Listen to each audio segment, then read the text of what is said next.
தலைவராக திகழ்ந்து வரக்கூடிய நம்முடைய நெஞ்சங்கள் எல்லாம் நிறைந்திருக்கக்கூடிய மருத்துவர் சின்னையா அன்புமணி ராமதாஸ் அவர்களே, இந்த அரங்கத்திலே இருக்கக்கூடிய மாநில மாவட்ட நிர்வாகிகளே, பொதுக்குழு உறுப்பினர்களே, மேடையில் இருக்கக்கூடிய தலைவர்களே, உங்கள் அனைவருக்கும் எனது பணிவான வணக்கத்தினை தெரிவித்துக் கொள்கிறேன்.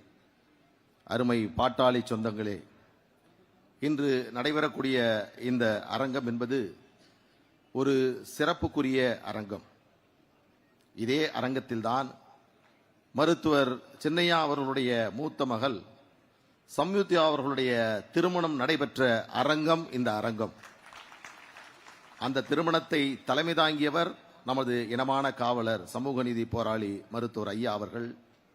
அந்த திருமணத்தில் சிறப்பு விருந்தினராக கலந்து கொண்டவர் முன்னாள் முதலமைச்சர் மரியாதைக்குரிய கலைஞர் அவர்கள்.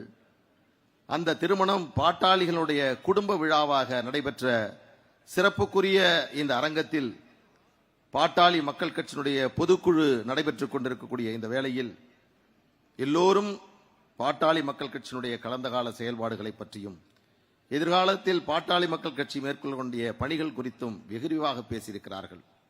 அருமை பாட்டாளி சொந்தங்களே, இன்றைக்கு நம் கண்முன்னால் இருக்கக்கூடிய ஒரே தலைவராக மருத்துவர் அன்புமணி ராமதாஸ் அவர்கள்தான் நமக்கு திகழ்ந்து கொண்டிருக்கிறார். ஐயாவினுடைய லட்சியத்தை நிறைவேற்ற, ஐயாவினுடைய நோக்கத்தை நிறைவேற்ற மருத்துவர் ஐயா அவர்களுடைய கனவு வன்னியர்களுக்கு தனி இடஒதுக்கீடு வேண்டும் என்பது. மருத்துவர் ஐயா அவர்களுடைய லட்சியம் பாட்டாளி மக்கள் கட்சி தமிழகத்தை ஆள வேண்டும் என்பது.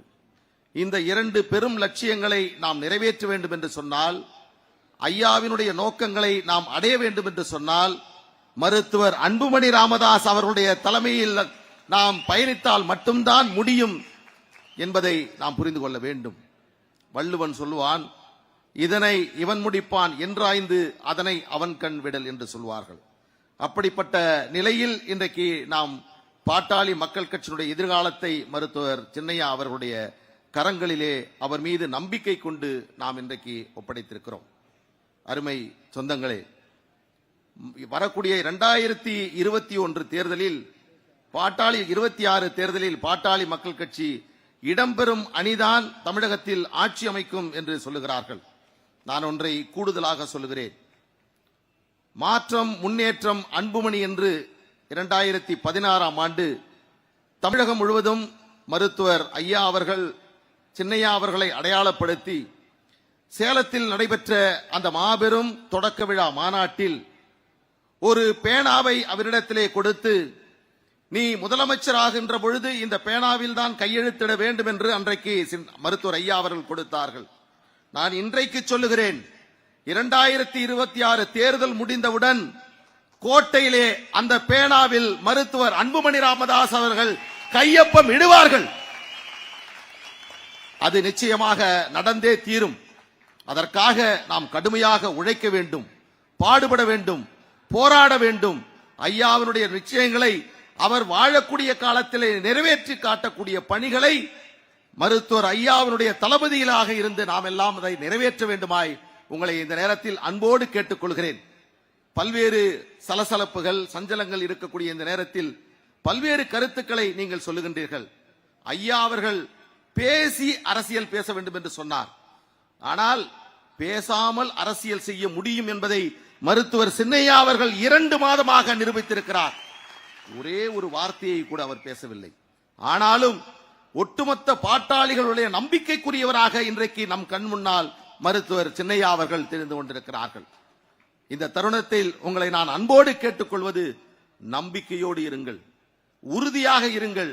மருத்துவர் சின்னையா அவர்களுடைய அந்த லட்சியத்தை அடையும் பயணத்தில் எத்தனை தடைகள் வந்தாலும் அதை தடுத்து நிறுத்தி அவர் பயணம் செய்வதற்கான பாதையை நாம் உருவாக்கி தருவோம். வழக்கறிஞர்கள் சமூக நீதி பேரவை எல்லா நிலைகளிலும் உங்களுக்கு பாதுகாப்பு அரணாக என்றைக்கும் இருக்கும் என்று இந்த நேரத்தில் பணிவோடு தெரிவித்துக் கொள்கிறேன். அண்ணன் சிஆர்பி அவர்கள் பேசினார். தானா தெருவில் நான் தான் அறிமுகப்படுத்தினேன்னு சொன்னார்.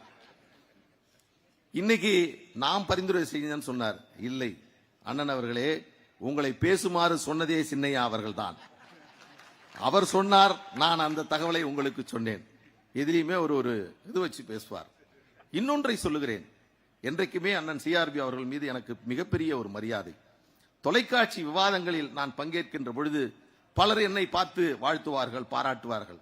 ஆனால் அந்த வாழ்த்துக்களும் பாராட்டுக்களும் யாருக்கு செல்ல வேண்டும் என்று சொன்னால், அன்றைக்கு நீதியின் குரல் என்று தொலைக்காட்சியில், தமிழன் தொலைக்காட்சியில் வந்தபோது அவர்தான் அந்த நிகழ்ச்சியை நடத்துவார்.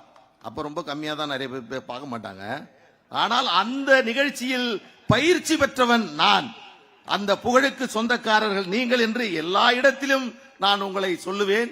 பாட்டாளி மக்கள் கட்சிக்கு என்னை அறிமுகப்படுத்தியவர் மாவீரன் காடுவெட்டியார் அவர்கள்.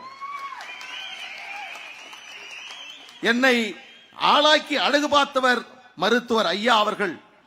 எதிர்காலத்தில் பாட்டாளி மக்கள் கட்சியினுடைய பணிகளை மேற்கொள்ள வேண்டும் என்று கடமைகளை கொடுப்பவர் மருத்துவர் சின்னையா அவர்கள். இந்த பாதையில் எந்த தடகம், எந்த தயக்கமும், எந்த தடுமாற்றமும் இல்லாமல் தொடர்ந்து பீடுநடை போடுவோம். 26இல் பாட்டாளி மக்கள் கட்சியினுடைய ஆட்சியை நாம் கொண்டு வருவோம் என்று உறுதியேற்போம். திராவிட முன்னேற்ற கழகத்தை வீழ்த்துவோம். திராவிட முன்னேற்ற கழகத்தை வீழ்த்துவதற்கான முதல் காரணமாக மருத்துவர் அன்புமணி ராமதாஸ் அவர்களும் பாட்டாளி மக்கள் கட்சியும் தான் இருந்தது என்ற சரித்திரத்தை நாம் எல்லாம் உருவாக்குவோம் என்று கூறி நன்றி கூறி முடிக்கிறேன். நன்றி, வணக்கம்.